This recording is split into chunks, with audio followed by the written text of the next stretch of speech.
Nogle gange så virker det lidt som om, vi står heroppe og laver noget spil for galleriet. Vi ved jo udmærket godt, hvordan vi har tænkt at stemme. Så derfor, i det her tilfælde, kunne jeg rigtig godt tænke mig at bede jer om de næste par minutter og prøve at tage os partikasket lidt af. Fordi den her sag, den er både vigtig, men den er egentlig også lidt kompleks. Så jeg bliver nødt til at understrege, det er ikke fordi Liberal Alliance, vi anerkender fuldt ud konceptet omkring nyttejobs. Det her med, at du skal yde, for at du kan nyde. Det præmis, det køber vi.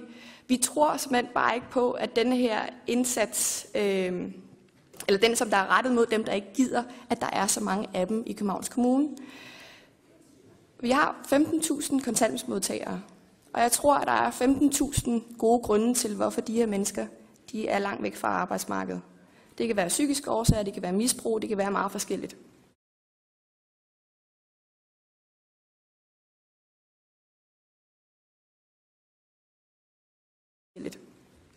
Og så bliver jeg også lige hurtigt nødt til at korrigere borgmesteren, når hun siger, at lovgivningen siger, at vi skal lave de her nyttejobs. Det siger lovgivningen ikke.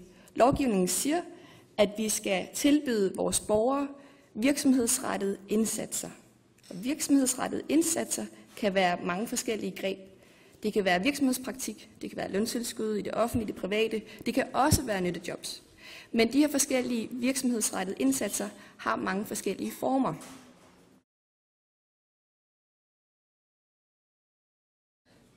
Så står vi i den situation, at borgmesteren har søsat et projekt allerede.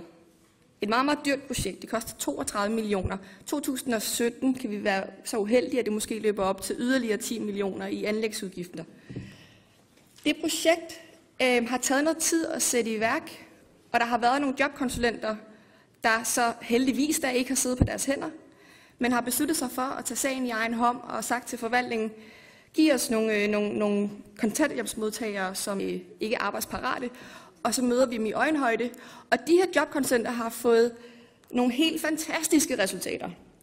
De har fået 180 i ordinær beskæftigelse, det vil sige, at de har fået 180 i rigtige jobs.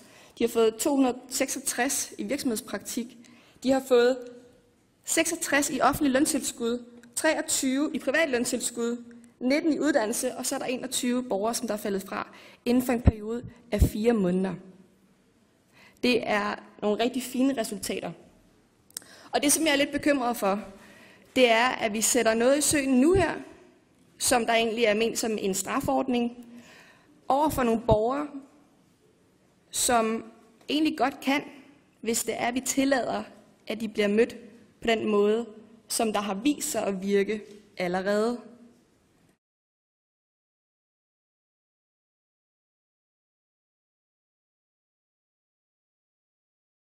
Jeg vil gerne lige pointere, eller måske præcisere, at før end at vi har set det her notat for de medarbejdere, som der har håndteret de her borgere, så tror jeg vil have siddet og vurderet, at det skulle nok lidt for dyr en model, den her vi kigger på. Lad os nu tage de her enkeltpladser i stedet for. Der er ingen grund til at bruge en masse anlægskroner på at lave nyttejobsprojekter ude i Vestvolden.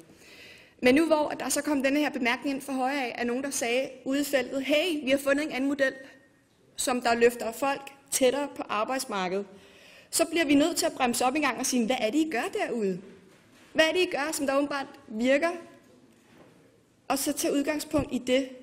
For det er fuldstændig tåbeligt, at vi bruger en masse ressourcer, bare fordi, at vores borgmester er gået all in på nyttejobs tilbage i januar. At vi ligesom er røget med ud af den kurs, og nu kan det tog bare ikke bremses. Vi er nødt til at ture og sige, stop en gang, der er nogen, der har gjort noget her, som vi skal kigge nærmere på, inden at vi låser 32 millioner fast om måneden på nyttejobs, som vi ikke ved, hvad det kommer til at føre med sig. Fordi nyttejobs, vi er nødt til at have et fælles fundament, hvor vi siger, jamen den her ordning omkring nyttejobs, den virker for dem, vi ikke tror på. Dem, som vi tror på, er dovne, der ikke gider. Men vi skal huske på alle de andre borgere derude, som der har svært ved at entrere arbejdsmarkedet af nogle helt andre årsager. Dem omfavner denne her indstilling overhovedet ikke på nogen som helst måde. Og jeg bliver virkelig til, at I tør bremse op en gang og sige, jamen det kan vi ikke se forbi, at der har været så fine resultater. Vi bliver nødt til at tænke de her resultater ind og være en smule mere politisk modige. Tak.